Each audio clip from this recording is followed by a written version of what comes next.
Huawei to launch its triple-foldable Mate XT smartphone will debut tomorrow. The upcoming Huawei Mate XT's Extraordinary Master is the brand's second triple-folding model. The company gave a glimpse of the first look at the upcoming tri-fold. The Mate XTs will continue the signature three-fold design of the Mate XT, but with refinements that make it slimmer and visually more refined. Will arrive in two new color options, white and crimson purple. The Mate XTs will be powered by the Kirin 9020 chipset, combining a 2.5 GHz large core, three 2.15 GHz medium cores, and four 1.6 GHz small cores, alongside the Malone 920 GPU. Storage options range from 16 GB plus 256 GB, 16 GB plus 512 GB, to a massive 16 GB plus 1 TB. Single screen, 6.4 inches.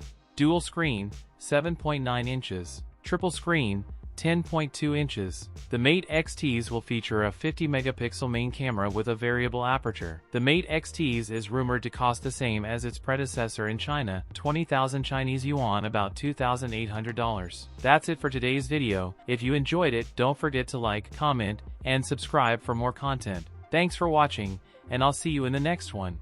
The Mate XT2 will allegedly have the exact same screen as the original,